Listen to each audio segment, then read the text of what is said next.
వాడిని వెనక్కి తీసుకురావాలి. ఫలానా వారు పిలుస్తున్నారు అంటే వాడు రావలసిందే. అంటే ఆమె బిడ్డల దగ్గర తెచ్చుకున్నది కేవలం అమ్మ అన్న మమకారం ఒక్కటే కాదు, అమ్మ పిలుస్తోంది అంటే అమ్మ పిలిచింది అంటే దుర్యోధనుడంతటి వాడు కూడా కాదు అని అనలేడు. ధృతరాష్ట్రుడు ఉండగా వెళ్ళిపోగలడేమో, అమ్మ పిలుస్తోందంటే మాత్రం రాకుండా ఉండలేడు. అంటే ఆమె పిల్లల మీద ఎటువంటి ధార్మికమైనటువంటి కట్టడి, ఎటువంటి నియంత్రణ కలిగినటువంటి తల్లో అర్థం చేసుకోవచ్చు. అది అమ్మకు ఉండవలసిన లక్షణం. నాన్నగారిని కాదని వెళ్ళిపోయిన వాడు అమ్మ పిలుస్తోందంటే రావాలి. అంటే ఎవరు నిజానికి బాగా పరిపక్వత పొందినటువంటి నడవడి కలిగిన తల్లి?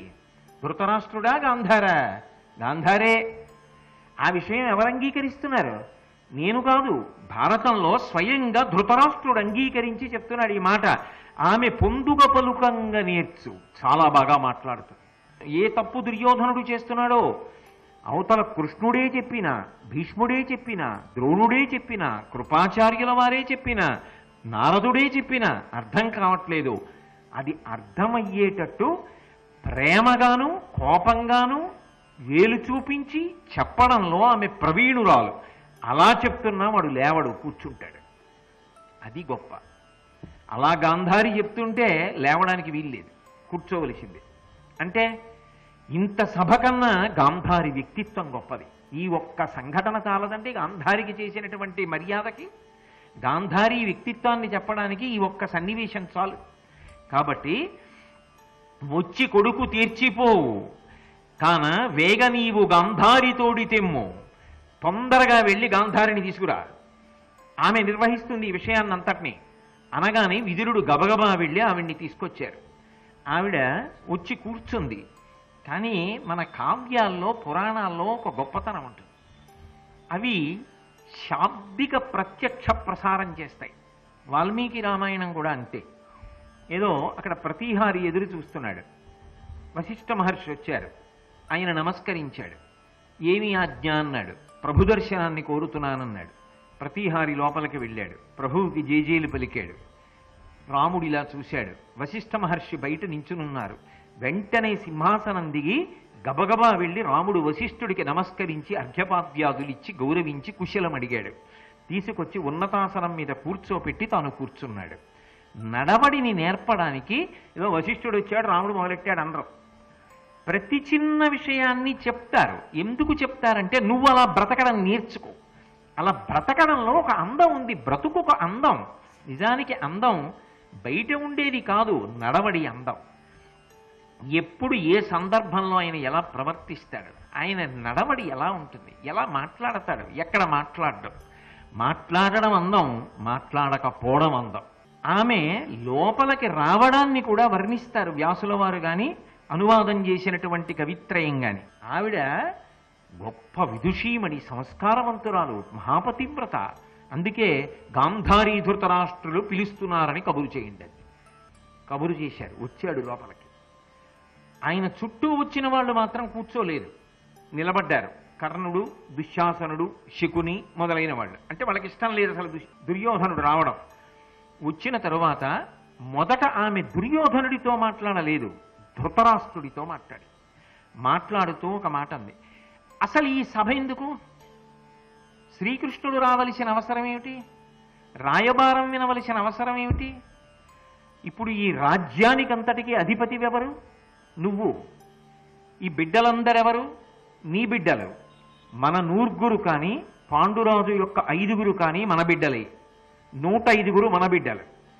నువ్వెందుకు రాజ్య విభాగం చేయలేకపోతున్నావు? అందుకే ఆవిడ అడిగింది, అనుడు నీ పుత్రుడు అవినీతుడగుట ఎరిగి ఎరిగి వాని వశంబున ఏలపోయదీవు, పాండవులకు ఏమి ఇచ్చితేమి అడ్డుపడ ఎవ్వరికి వచ్చునధిప చెప్పుమా. కాల్చేసిందంతే. ఆ ఒక్క మాట చాలదండి. ఆవిడ ధార్మిక నిష్ఠ, ఆవిడ సంస్కారం, ఆవిడ శీల వైభవం ప్రకాశించింది. ఆవిడ తిన్నగా ఒక ప్రశ్న వేసింది. అనుడు నీ పుత్రుడు అవినీతుడగుట ఎరిగి ఎరిగి, నీతనుభవుడు అన్నాడు కదా, నీ కొడుకంది. నేను కన్నాను, నువ్వు తయారు చేసావలా.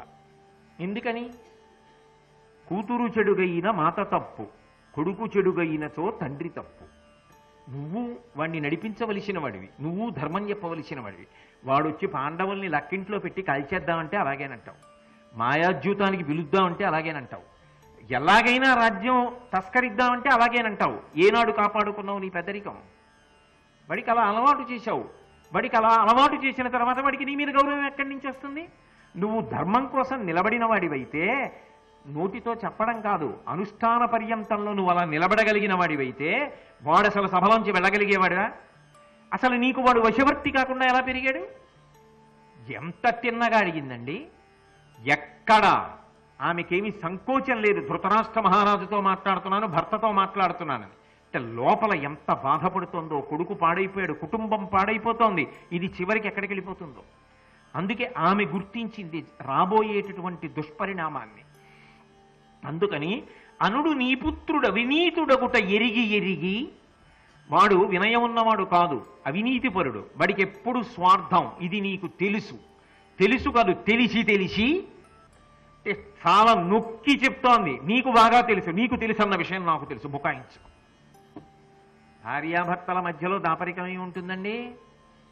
తెలిసి తీరుతుంది. కాబట్టి వాడు అవినీతుడన్న విషయం నీకు తెలుసు, నీకు బాగా తెలుసు అన్న విషయం నాకు తెలుసు. అందుకే ఎరిగి ఎరిగి నీకు తెలిసి కూడా నువ్వేం చేసావు? వాని వశంబున ఎలా పోయేదీవు. వాడు ఎలా చెప్తే అలా ఎందుకు ఆడతావు? వాడు ఏం చెప్తే చేస్తూ వచ్చావు. 5 పిల్లల్ని తీసుకెళ్లి, తమ్ముడు పిల్లల్ని లక్క ఇంట్లో పెట్టి కాల్చేస్తానన్నాడు, ఒప్పుకున్నావు? ఆ రోజున రాజ్యం అపహరించడానికి మాయాద్యూతానికి పిలిచారు, ఒప్పుకున్నావు? ఇంటి కోడలు ద్రౌపదీదేవి వస్త్రాపహరణం చేస్తుంటే మిన్నకున్నావు? భీముడు శపథం చేస్తుంటే ఊరుకున్నావు? నేనొచ్చి చెప్పిన తర్వాత కదా కోడల్ని పిలిచి వరాలు ఇచ్చావు. నీ వలన కదా నాశనం అయిపోతుంది. ఇవన్నీ అనాలా? అనక్కర్లేదు. ఒక మాట వెనక అన్నీ ఉంటాయి. ఇప్పుడు మాట్లాడడం గొప్ప కాదు, మాట్లాడేటప్పుడు ఒకటి ధార్మిక నిష్ఠ ఉండాలి, ధర్మం తెలిసి ఉండాలి. 2 ఆ ధర్మాన్ని మాట్లాడడానికి ధైర్యం ఉండాలి. 105 నీ కొడుకులు, నోర్మొయ్, సగభాగం వాళ్ళది, సగభాగం నీది అను. కాదంటావా? ధర్మరాజుది రాజ్యం, వశపడి బ్రతుకు కాదా, పో అని అను. ఎందుకు అనలేవు? ఎందుకు పెట్టావు సభ? ఈ సభ పెట్టడానికి కారణం నువ్వు వాడికి వశపడ్డావు కాబట్టి పెట్టావు. ఈ సభ ఏర్పడవలసిన పరిస్థితి అందుకు వచ్చింది. వాడు బయటికి అందుకుపోయాడు నీ మీద గౌరవం. ధర్మం అన్నది నీ వద్ద లేనప్పుడు నీ వెనక 11 అక్షౌహిణీలున్నా గెలవవు. పాండవుల వెనక 7 అక్షౌహిణీలు కాదు, వాళ్ళు 5 గెలుస్తారు. ధర్మం ఎక్కడుంటుందో అక్కడ ఈశ్వర కృప ఉంటుంది. ఈశ్వర కృప ఎక్కడుంటుందో అక్కడ గెలుస్తారన్నది నిర్వివాదాంశమైన అంశం. ఎందుకురా ధర్మాన్ని విడిచిపెడతావు? ధర్మాన్ని విడిచిపెట్టి సుఖపడలేవు. నువ్వు సుఖపడదామనుకున్నా ఒకసారి ధర్మాన్ని విడిచిపెట్టిన తరువాత కౌగిలించుకునేది దుఃఖాన్ని మాత్రమే. ఎందుకనంటే పగయగల్గనేని పామున్న ఇంటిలో అంటారు. అలా పాముని తీసుకొచ్చి ఇంట్లో విడిచిపెట్టి సంతోషంగా బతుకుతావంటే ఎలా బతుకుతావు? ధర్మాన్ని వదిలిపెట్టేసి సంతోషంగా ఉంటానంటే ఎలా ఉంటావు? ఉండలేవు. కాబట్టి ధర్మాన్ని పట్టుకో. ధర్మం గురించి మాట్లాడింది, రాజనీతి మాట్లాడింది. ఇప్పుడు కనీసం ఒక్క విషయం తెలుసుకోరా, శత్రువులు బలవంతులు, పైగా నీ వైపు ఉన్నారన్నవారు ఎంతవరకు నీ వరకు నిలబడి నీ గెలుపు కొరకు వాళ్ళు పోరాటం చేస్తారో తెలియదు. ఆవిడన్న మాట సత్యం. ఒకప్పుడు ధర్మం కోసం భీష్మాచార్యుల వారు ధర్మరాజు గారికి తాను ఎలా చచ్చిపోతారో చెప్పేశాడు. అందుకని నీ వైపు ఎంతమంది ఉంటారో, అన్నిటికన్నా బంధువుల విషయం ఆలోచించు. ఎందుకో తెలుసా? రేపొద్దున్న ఇంతమంది మరణిస్తే చచ్చిపోయిన వాళ్ళ తరపున మిగిలిపోయే వాళ్ళు ఎవరంటే భార్యలు మిగిలిపోతారు. వాళ్ళు వైధవ్యం పొంది ఒక్క నీచుడి యొక్క మూర్ఖత్వానికి ఇంతమందిని విధవలం అయ్యామని తిడతారు. ఆ మాట పడకురా. ఒక్క దౌర్భాగ్యుడు పుట్టి భారత యుద్ధం జరిగిందంటారా? జనమేజయుడి ప్రశ్న అదే కదా భారతం వినడానికి. వ్యాసుల వారు పెద్దవారు మీరున్నారు, భీష్మాచార్యుల వారు ఉన్నారు, రాజ్యం పంచగలిగిన వారు ఉన్నారు, అయినా ఎందుకు కొట్టుకున్నారని అడిగాడు. అడిగాడా లేదా? తర్వాత తరాల్లో బంధువులు అడుగుతారా? నా మాట వినరా? వద్దు, అటువంటి పని చేయకు. నీ శక్తి నువ్వు తెలుసుకో. నీ శక్తి చాలా ఉందనుకుంటున్నావు, కానీ భీముడు ముందు నిలబడలేవు. కర్ణుడు నీ వైపు ఉన్నాడు అనుకుంటున్నావు, కానీ కర్ణుడికి చాలా శాపాలున్నాయి. ఇవన్నీ చెప్పారని చెప్పారా కవిత్రయం? చిన్న చిన్న ముక్కల ద్వారా తల్లి ఎంత అనునయంగా మాట్లాడిందో, ఎంత ఆర్తితో మాట్లాడిందో. వంశ పెద్దల మనోవైఖరిని గమనించు. భీష్ముడున్నాడు, గురువుగారు ద్రోణాచార్యుల వారు ఉన్నారు. వాళ్ళ మనోవైఖరి ఏమిటి? స్పష్టంగా చెప్తున్నారు, సంధి చేసుకో, సంధి చేసుకో, సంధి చేసుకో. ఇంతమంది మాట కాదని నువ్వు ఒక్కడివి ఒక మాట ఎందుకురా పట్టు కూర్చుంటావు? వద్దు. పాండవుల శక్తి సామర్థ్యాలు కూడా ఆలోచించు. దివ్యాస్త్ర సంపన్నుడు అర్జునుడు, ధర్మరాజు గారు సాక్షాత్తు ధర్మమూర్తి. ఎందుకురా వాళ్ళతో నీకు యుద్ధం? అన్నిటినీ మించి వాళ్ళు విశేషమైనటువంటి ధార్మిక నిష్ఠా తత్పరులు. వాళ్ళ జోలికి వెళ్ళకు. ఎన్నో హితవాక్యాలను లాలించి బుజ్జగించి మాట్లాడింది. ఆవిడికి తెలుసు వాడు వినడని. మరి ఎందుకు మాట్లాడింది? అది భారతదేశంలో గొప్పతనం. కర్తవ్యం అని ఒక మాట ఉంటుంది. బాధ్యత వేరు, కర్తవ్యం వేరు. బాధ్యత అన్న మాట వాడుకుంటున్నవాడు ధృతరాష్ట్రుడు, కర్తవ్యం అన్న మాట వాడుకుంటున్నది గాంధారి. అమ్మా, నువ్వు ఎప్పుడో జరిగిపోయిన విషయాలన్నీ ఎందుకమ్మా మనసులో ఆలోచన చేస్తున్నావు? దాని వలన ఎందుకు ఆక్రోశాన్ని పొందుతున్నావు? జనము నుతించు నీదు గురుసార ధీరబుద్ధిన్. నువ్వు గొప్ప జ్ఞానము కలిగిన దానివని ధృతి అంటారు. ధర్మమునందు తిరుగులేని నమ్మకములకు ధైర్యమని పేరు. అంత ధృతిని పొందిన దానవని లోకమంతా నిన్ను పొగుడుతూ ఉంటుంది. అటువంటి దానివి నేనేమనుకుంటానో తెలుసా నీ గురించి? నేను అతిశాంత చిత్తయని నిక్కము ఏను కందున్. నేనెప్పుడు నువ్వు చాలా శాంతమూర్తివని భావన చేస్తాను గాంధారి. ధర్మాన్ని పట్టుకున్నవాడు ప్రశాంతంగా ఉంటాడు, చటుక్కుని ఉద్రేకపడడు. ధర్మం నెగ్గిందని నువ్వు ప్రశాంతంగా ఉంటావు. అధర్మం పట్టుకున్నాడు, వద్దంటే పోయాడు, నా కర్తవ్యం నేను చేశాను, వాడు వినలేదు, బాధ్యత అయితే వాడు పోయాడని నువ్వు వేడిచి గెలిచిన వాడిని శపించాలి. నువ్వు అటువంటి దానివి కాదుగా. ప్రశాంత చిత్తమని నమ్మానే అంటే నా నమ్మకం ఒమ్ము కాకూడదుగా. ఇప్పుడు ఎందుకు ధర్మరాజుని శపించడానికి సిద్ధపడుతున్నావు? అసూయ ప్రబలిందా నీలో? మనమున అట్టి నీ కగునే మత్సరంబు వచ్చా. అసూయ కలగచ్చా? అసూయ అన్నది కాని మనిషి మనసులోకి ప్రవేశించిందా, ఉచితానుచితములు మరిచిపోయి చాలా దారుణంగా ప్రవర్తిస్తారు కదా. ఇంతటి దుర్మార్గమైన గుణం ఈ అసూయ నీలో ఎలా ప్రవేశించింది? ధర్మము తిరుగులేనిదని నమ్మకం ఉన్నదానివే, అటువంటి బుద్ధి ఉన్నదానివే, ఇవాళ ఇంత లీకి ప్రవర్తన ఎందుకు వచ్చింది నీ యందు?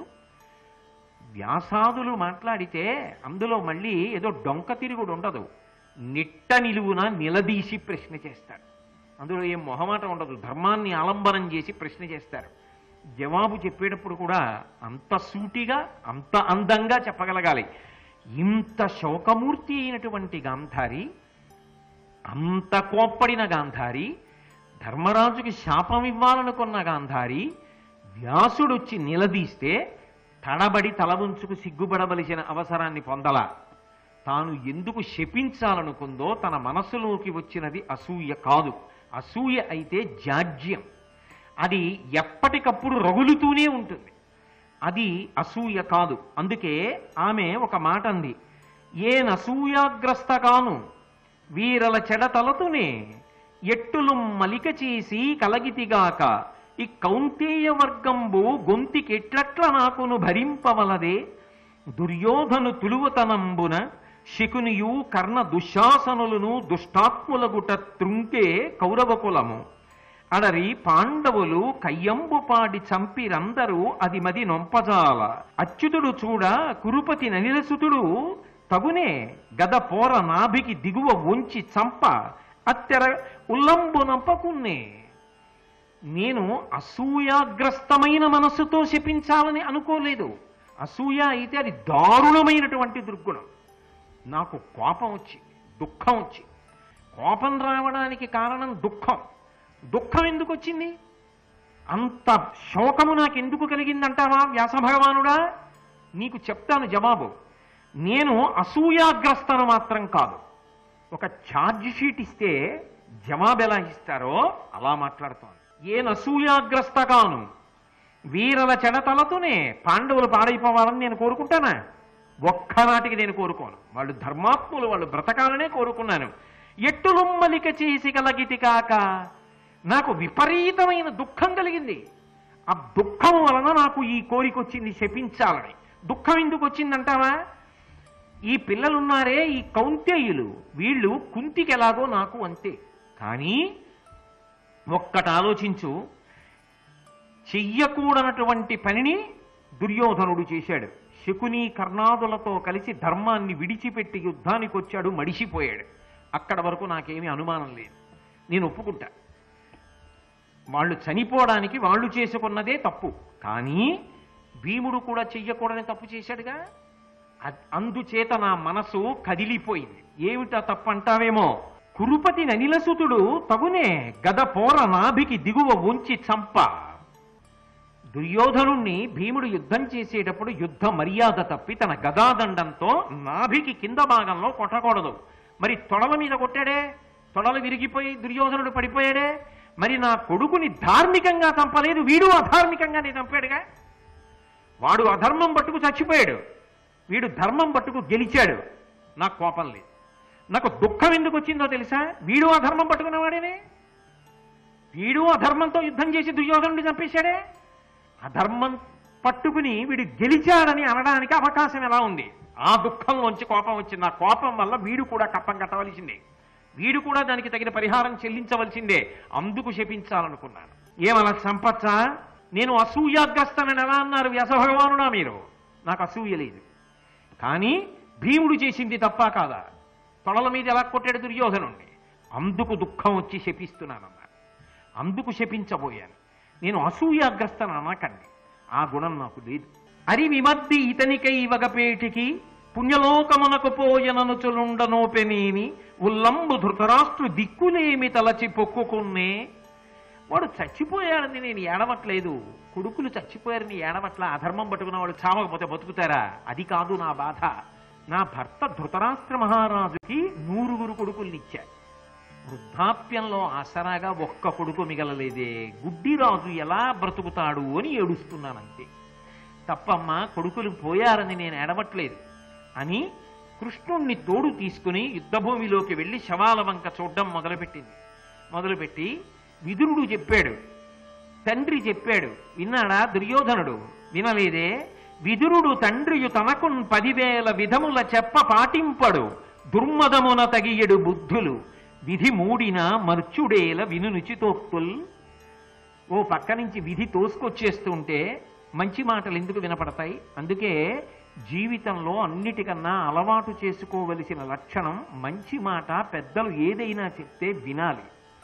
ఎప్పుడూ మనమనుకున్నదే జరగాలని కోరుకోకూడదు. పెద్దలు చెప్పినప్పుడు నిర్ణయాన్ని మార్చుకోవడం శీలంలో చాలా గొప్ప విశేషం.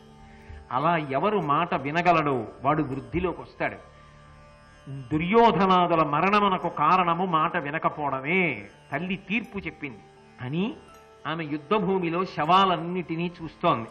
అనేకమైన మణులతో కూడిన ఆభరణములు ధరించిన వారు, కవచములు కట్టుకున్నవారు, కంకణములు తొడుక్కున్నవారు, రత్నాభరణములను తొడుక్కున్నవారు మాంసపు పేలికలైపోయి వదులైపోయి ఆభరణములు జారి యుద్ధభూమిలో పడిపోగా తెగిపోయినటువంటి తొండములు, కాళ్ళు తెగిపోయిన గుర్రాలు ఆఖరి ప్రాణంతో ఉండి ఎగిరిగిరి పడుతుంటే తోడేలు చూసి ఎగిరి వచ్చే మీద పడి కంఠం కొరికేస్తుంటే ఆఖరి శ్వాస విడిచిపెట్టేస్తున్నటువంటి అనేక మంది వీరులు, తెగిపడిపోయినటువంటి ఆ గొడుగులు, విరిగిపడిపోయినటువంటి రథాలు, యథేచ్ఛగా యుద్ధభూమి అంతా చల్లుకుపోయినటువంటి చక్రాలు ఆ చూస్తున్నప్పుడు ఆశ్చర్యపోయింది. దుశ్శాసనుడి శవాన్ని చూసింది. అయ్యో, చెప్పిన మాట వినకుండా ఇంటి కోడలి బట్టలు పట్టుకు లాగాడు. చిట్ట చివరికి ఇదిగో గుండెలు బద్దలై ఇంత దారుణంగా పడిపోతే గుండె కూడా కనపడకుండా నక్కలు తినేశాయి. ఇలా పడున్నాడు అభిమన్యుడు. మరణించిన తరువాత కూడా నిద్రపోయినట్టుగా ఉంది కాంతి. ఇప్పటికీ మరణించాడంటే నమ్మరు. అలా ఉన్నాడే ఈ పిల్లవాడు అని అనుకుంది. కర్ణుడు, ఆ కర్ణుడి శవం అంతా నాని చివికిపోయింది. నిత్తుట్లో చివికిపోయి ఉబ్బి బద్దలైపోయి చూడ్డానికి పరమ భయంకరంగా ఉంటే ఆయన భార్యల గుంపులు కర్ణుడి చుట్టూ తిరిగి ఏడుస్తున్నారు. ఆ కర్ణుడి తల్లి వృషసేనుడు అని పేరు పెట్టుకుంది, ఏడుస్తోంది రాధ. వాళ్ళందరినీ చూసి, చూశావా దుర్యోధనుడి యొక్క ఆక్రోశానికి ఎంతమంది బలైపోయారో, ఒక్కడి మూర్ఖత్వం ఎంత దారుణానికి వెళ్ళిపోతుందో ఇది పరాకాష్ఠ. కృష్ణ చూస్తున్నావా అంది. అని ముందుకెళ్ళిన తర్వాత సైంధవుడి శవం కనపడింది. స్వయంగా తనకి అల్లుడు కూతురు దుస్సల, ఆమెకి ఆ సైంధవుడి యొక్క మొండెం దొరికింది కానీ శిరస్సు దొరకలేదు. ఎక్కడైనా తల దొరుకుతుందేమోనని చీర ఎత్తి పట్టుకుని ఏడుస్తూ ఆ దుస్సల శవాల మధ్యలో సైంధవుడి తల కోసం తిరుగుతూ చివికి నక్కలు పీకగా మిగిలిపోయిన తలలను తిప్పి భర్త తల కోసం చూసుకుంటోంది. ఇంటి ఆడబొడుచు, ఇక పైన శుభకార్యములకు పనికిరాదు, పసుపు కుంకాలతో మిగలాలని ఒకనాడు చేయరాని పని చేసిన సైంధవుణ్ణి విడిచిపెట్టిన పాండవులు అభిమన్యుణ్ణి పద్మవ్యూహంలో ఇరుక్కునేటట్టు చేసి అడ్డుపడ్డాడన్న క్రోధంతో అర్జునుడు ప్రయోగించిన బాణానికి కంఠం తెగిపోగా నా అల్లుడి శిరస్సు ఎక్కడ పడిందో పిచ్చి తల్లి నా కూతురు వెతుక్కుంటోంది. కృష్ణ చూశావా ఈ దారుణం? దీనికంతటికీ కారణం నా కొడుకు యొక్క మూర్ఖత్వం. మనిషి మూర్ఖత్వమును పొందకుండుగాక, ఇటువంటి యుద్ధములు జరగకుండుగాక ఆక్రోశించింది గాంధారి. ద్రోణాచార్యుల వారి శవం పడిపోయి ఉంది. మహానుభావుడు ఇలా కనపడేటప్పటికీ గురువుగారు వస్తున్నారని ఏ పాదముల దగ్గర ధర్మరాజుతో కలిపి అందరూ వంగి ఆయన పాదములకు నమస్కరించేవారో, ఏ పాదములను ధ్యానం చేసి నమస్కారం చేసేవారో అటువంటి పాదములు లేవు. ఇంతమంది చేత నమస్కారములు అందుకున్న పాదములు కలిగినటువంటి ద్రోణుల వారి పాదములు లేవు కృష్ణ, కాళ్ళు మాత్రం ఉన్నాయి. ఏమి దారుణం! భీష్ముడు అరివీర భయంకరుడు, మహానుభావుడు, స్వచ్ఛంద మరణం ఉన్నవాడు, ఇంటి పెద్ద, ఈ వంశం బాగుపడాలని పరిశ్రమించాడు. ఆఖరికి సంతానాన్ని పొందడం కూడా మానేశాడు. అటువంటి వాడు ఈ కురురాజ్యం పిల్లలు వృద్ధిలోకి రావాలని కోరుకుంటే కళ్ళ ముందు పిల్లలు దెబ్బలాడుకుని తాత ఎలా చనిపోతావని అడిగితే మనవడికి తాను ఎలా చచ్చిపోతాడో చెప్పుకుని యుద్ధభూమిలో పడిపోయి అదిగో అంపశయ్య మీద ప్రాణం వదిలిపెట్టాడే. ఎంత దారుణం కృష్ణ! ద్రోణాచార్యుల వారి శవం పడిపోయి ఉంది. మహానుభావుడు ఇలా కనపడేటప్పటికీ గురువుగారు వస్తున్నారని ఏ పాదముల దగ్గర ధర్మరాజుతో కలిపి అందరూ వంగి ఆయన పాదములకు నమస్కరించేవారో, ఏ పాదములను ధ్యానం చేసి నమస్కారం చేసేవారో అటువంటి పాదములు లేవు. ఇంతమంది చేత నమస్కారములు అందుకున్న పాదములు కలిగినటువంటి ద్రోణుల వారి పాదములు లేవు కృష్ణ, కాళ్ళు మాత్రం ఉన్నాయి. ఏమి దారుణం! భీష్ముడు అరివీర భయంకరుడు, మహానుభావుడు, స్వచ్ఛంద మరణం ఉన్నవాడు, ఇంటి పెద్ద, ఈ వంశం బాగుపడాలని పరిశ్రమించాడు. ఆఖరికి సంతానాన్ని పొందడం కూడా మానేశాడు. అటువంటి వాడు ఈ కురురాజ్యం పిల్లలు వృద్ధిలోకి రావాలని కోరుకుంటే కళ్ళ ముందు పిల్లలు దెబ్బలాడుకుని తాత ఎలా చనిపోతావని అడిగితే మనవడికి తాను ఎలా చచ్చిపోతాడో చెప్పుకుని యుద్ధభూమిలో పడిపోయి అదిగో అంపశయ్య మీద ప్రాణం వదిలిపెట్టాడే. ఎంత దారుణం కృష్ణ! ఒక్కడి వలన ఎంతమంది పడిపోయారు చెప్పిన మాట విన్నాడు కాదే. ఎంత దారుణం అయిపోయింది కృష్ణ! వీళ్ళందరినీ చూస్తుంటే నా మనసు తరుక్కుపోతోంది. అదిగో అక్కడ భగదత్తుడు, శంతన మహారాజు గారి సోదరుడు, మహానుభావుడు, పెద్దవాడు, వయోవృద్ధుడు, అరివీర భయంకరుడు, సోమదత్తుడు, వీళ్ళందరూ పడిపోయారే. ఎంతమంది ఏడుస్తూ ఆ శవాల మధ్యలో తిరుగుతున్నారు. అంతఃపురంలో చందనం కొంచెం కింద పడితే కాలు పెట్టడానికి దాని మీద ఇష్టపడనటువంటి వాళ్ళు ఇవాళ నెత్తురు మడుగుల్లో పాదాలు పెడుతూ భర్తల కోసం వెతుక్కుంటున్నారే. ఇదిగో శకుని, వీడు నా సోదరుడు, వీడే హస్తినాపురానికి వచ్చి అనవసరంగా నా కొడుకు పక్కన చేరి దుష్టచతుష్టయంలో ఒకడై కౌరవులు నశించిపోయే వరకు విడిచిపెట్టకుండా దుర్మార్గమైన ఆలోచనలు నా కొడుక్కి చెప్తూనే ఉన్నాడు. కురురాత్ముడు, నీచుడు, గాంధార విభుని తొరవు, పాండుతనయుల పుణ్య ప్రారంభుల కూడి మనుము, కౌరవులకు ఎల్ల బ్రతుకగా పొగడందం. ఒరే కొడక దుర్యోధన, వీడి మాటలు వినకరా, నా సోదరుడే కావచ్చురా, దుర్మార్గుడురా, ఈ శకుని మాటలు వినకురా అని ఎంత చెప్పా. ధర్మాత్ములు పాండవులతో కూడి ఉండరా, వాళ్ళ మాట వినరా అన్నాను. విన్నాడా? వినలేదు. అది ఆ తల్లి గొప్పతనం. ఇన్ని శవాలు చూస్తే ఎక్కడో అక్కడ పరివేదన పొందాలి. ఇన్ని చూస్తూ కొడుకు తప్పుని ఎత్తి తిట్టింది తప్ప, తమ్ముడు సోదరుడు మరణిస్తే ఆయన దోషాన్ని ఎత్తి చూపించింది తప్ప, మళ్ళీ ఒకసారి చటుక్కున పాండవుల వైపు మాత్రం తిరగలేదు. అంత గొప్పగా యుక్తాయుక్త విచక్షణతో నిలబడిపోయినటువంటి గాంధారి శీల వైభవానికి ఎన్ని జోదలు చెయ్యాలి, నిజంగా ఎన్ని నమస్కారాలు ప్రకటించాలి. అంత గొప్ప తల్లి. ఇన్ని చేసినా యుద్ధభూమి అంతా తిరిగింది. ఇటు తిరిగింది, పక్కన కృష్ణుడు ఉన్నాడు. ఈ కృష్ణుడితో కదూ ఇప్పటి వరకు ఇవన్నీ చెప్పింది, ఏమో ఏమాలోచన వచ్చిందో. ఆవిడ కృష్ణుడి వంక తిరిగింది.